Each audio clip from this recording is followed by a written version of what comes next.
O Jornal do Meio-Dia está de volta e o deputado estadual Júlio Campos se posicionou favoravelmente à proposta de emenda constitucional que extingue a possibilidade de reeleição para os cargos de presidente da República, governadores e prefeitos. Segundo o parlamentar, ampliar o tempo de mandato e eliminar a reeleição seria uma medida para garantir administrações mais eficientes e também comprometidas com a população. Ele ainda classificou a reeleição como um verdadeiro absurdo. E é para falar sobre esse e outros assuntos que está aqui no estúdio do Jornal do Meio-Dia o deputado estadual Júlio Campos, do União Brasil. Boa tarde, deputado, e seja bem-vindo aqui ao Jornal do Meio-Dia. Obrigado. Boa tarde, bem-vindo. Boa tarde. Deputado, nesse tema aí da reeleição, com a experiência política que o senhor tem aí, já ocupou diversos cargos, que exemplos o senhor citaria aqui em Mato Grosso para sustentar a sua tese de que reeleição é um absurdo? Nós temos exemplo não só a nível municipal, como a nível estadual, que o cidadão, quando tem oportunidade de ser reeleito, ele já começa o seu primeiro mandato pensando na reeleição. Ao invés de preparar um programa de infraestrutura, de planejamento no primeiro ano e os 4 anos restantes do mandato pudesse ser de obras públicas, ele já no primeiro ano já pensa em reeleição. Faz nomeações absurdas, começa a comprometer o Estado, já pensando na eleição de daqui a 4 anos. No passado, quando o Brasil tinha um mandato de governadores, presidentes da República e de prefeitos de 5 anos, era muito melhor. O cidadão tinha o primeiro ano disponível para conhecer a máquina da prefeitura ou do governo, para planejar a sua gestão e nos 4 anos seguintes fazer um bom trabalho. Fazendo com que, ao concluir o seu mandato, ele iria para casa ou disputaria um outro mandato legislativo, né? Desincompatibilizando no prazo legal, 6 meses antes, e em seguida continuasse na política, preparando para retornar daqui a 5 anos. E o reeleito no segundo mandato é muito pior. Muito, porque ele já não pensa mais. Eu cito um exemplo do próprio governador Blairo Maggi, que disse para mim pessoalmente que o segundo mandato, a partir do 6º, 7º ano, ele já estava cansado, enfarado, já não tinha mais tanta entusiasmo como no primeiro mandato. Foi reeleito com uma grande votação e o segundo mandato, vários outros políticos no segundo mandato não saem tão bem quanto no primeiro, quando ele entra, como diz o termo popular, com muito entusiasmo do que se for reeleito. Eu acredito que para o Brasil é muito melhor não ter reeleição e ampliar o mandato. 5 anos para todos os cargos legislativo e executivo.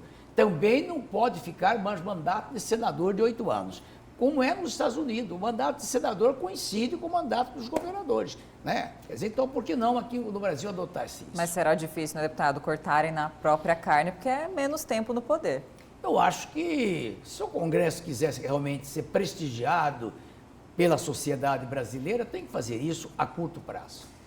Deputado, agora mudando rapidamente de assunto, em relação à Santa Casa, a Assembleia, a maioria dos seus colegas parlamentares está se posicionando absolutamente contra o fechamento da Santa Casa, que pode acontecer, não é? Agora com a inauguração do Hospital Central. Qual que é a posição do deputado Júlio Campos e o que a Assembleia pode e vai fazer, né? Porque depende do Executivo, para evitar que a Santa Casa feche as portas aqui em Nós Cuiabá. tivemos uma audiência com o governador, levando um pedido do prefeito Abílio Júnior, no sentido de que, com a abertura do Hospital Central de Cuiabá e a possibilidade de fechamento da Santa Casa, ele gostaria que o Estado adquirisse aquele imóvel para pagar os encargos trabalhistas que deve para os antigos servidores da velha Santa Casa e entregasse em comodato por 30 anos para a Prefeitura de Cuiabá. E a Prefeitura continuaria funcionando a Santa Casa como um hospital de porta aberta, principalmente na área oncológica. Por quê? Nós temos um serviço de oncologia muito bem equipado e bem preparado na Santa Casa, principalmente a oncologia pediátrica, que atende milhares, centenas de crianças de Mato Grosso. E que o atual Hospital do Câncer e os hospitais privados de Cuiabá não têm essa estrutura para receber esse volume enorme de crianças, de pessoas que tratam de câncer no Hospital da Santa Casa, lá na Santa Casa Estadual. Então, a ideia seria essa. O governador prometeu estudar e dar uma resposta para a Assembleia. Nós até nos dispusemos, essa conversa aconteceu dia que nós fomos entregar a autorização para ele fazer a terceirização do novo Hospital Central de Cuiabá para o Grupo Alberto Einstein de São Paulo. Então, nesse dia, o governador prometeu estudar e nós até chegamos a admitir a hipótese da própria Assembleia, com recursos nossos, de cortar alguns gastos da Assembleia e ajudar a essa parceria para adquirir aquele imóvel da Santa Casa, que é um imóvel histórico e que é do IFAM, tombado. Não se pode derrubar a Santa Casa, porque houve uma ideia da Justiça Trabalhista, né, em leiloar aquele prédio da Santa Casa, todo o imóvel, a área grande, mas lá não pode ser construído prédios de 20 andares, como era pensamento. Então, o ideal é isso. Nós ficamos com o prédio antigo da Santa Casa e a área externa que tem lá no fundo vendesse para particular, para fazer prédio, que quisesse, mas preservasse aquele patrimônio histórico e a Santa Casa aberta. A Assembleia, o presidente Márcio reuniu com a mesa diretora, da qual sou vice-presidente, dizendo que nós estamos até dispostos a colaborar com o volume de recursos, né, da Assembleia para ajudar essa permanência da Santa Casa. Deputado, qual deve ser a postura da Assembleia e qual é a avaliação do deputado Júlio Campos sobre essa denúncia gravíssima envolvendo a Telefônica Oi, num acordo sigiloso de 308 milhões de reais, mas que o dinheiro foi parar em fundos de investimento. Como o senhor avalia isso? Olha, com muita preocupação, porque a denúncia é bastante pesada, é bastante consistente, até porque foi um acerto que foi em sigilo, né?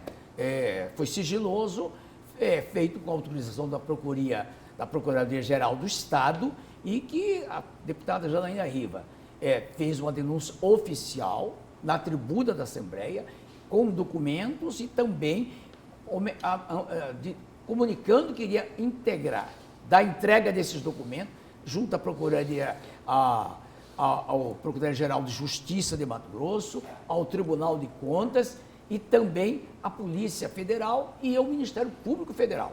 Então, é uma denúncia que eu acredito que tem que ser muito bem defendida pelo governo, muito bem esclarecida, para que a sociedade mato-grossense tome ciência de que o que de fato aconteceu e se isso aí é verdade ou é apenas uma acusação política.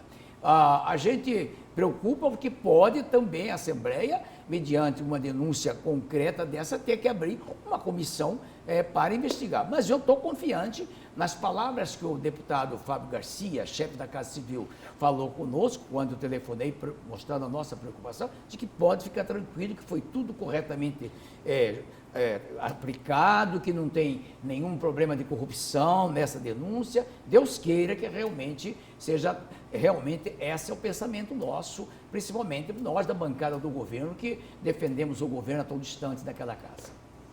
Deputado, em que essa denúncia seja realmente grave, sabemos que um pano de fundo diz respeito às eleições do ano que vem, né? Ao governo, ao Senado, enfim.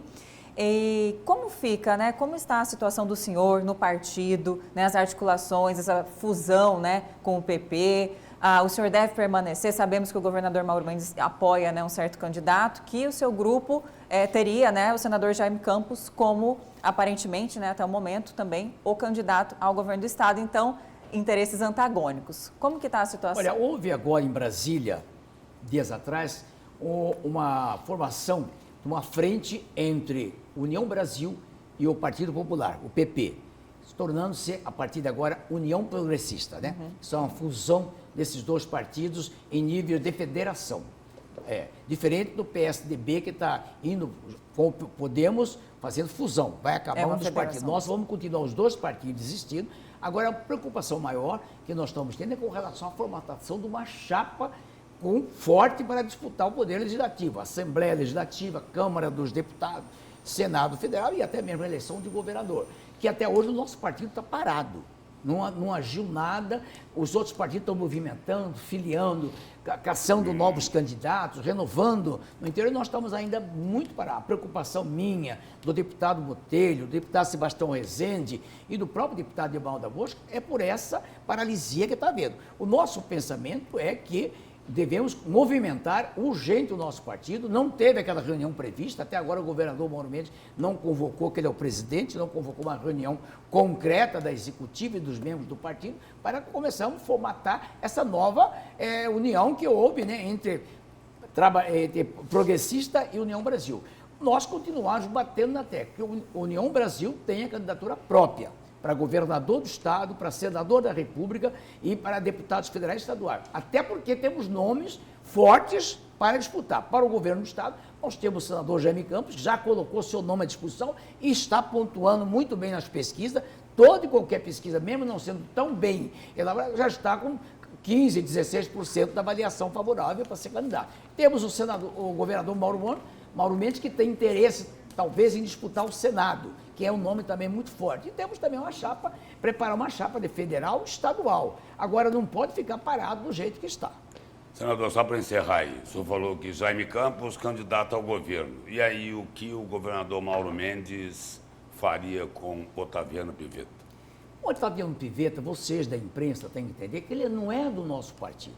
Ele é do Partido Republicano, tem plenos direito de ser candidato a governador, aqui coisa por outra. Mas é o candidato de Mauro Mendes. O Mauro Mendes, pessoalmente, pode falar que gostaria de apoiar o nosso vice-governador Pivetta, que tem todas as condições, todos os méritos para ser candidato a governador. E é um bom candidato. Agora, qual é o seguinte? O partido é outro. Se o Mauro Mendes quiser apoiar o candidato Pivetta, ele não pode permanecer no União Brasil, que terá chapa própria. Quer dizer, então, só tem um caminho. Tem que sair do partido. Isso é natural. Se eu for apoiar um candidato que não é do partido, eu vou ter que sair do partido. Não posso ficar no partido. A União Brasil, por decisão do Nacional, quer candidatura própria a governador e a senador, como ocorreu há 4 anos atrás, 8 anos atrás, quando foi eleito Jaime Campos do DEM e Mauro Mendes do DEM. Não há porquê. E podemos coligar com qualquer outro partido, mas a tese nossa, da maioria dos deputados estaduais e federais, é que o partido tem que consolidar a candidatura própria. Obrigado pela presença e pelas informações aqui no Jornal do Meio-Dia. Obrigado. Obrigada. Obrigado a vocês.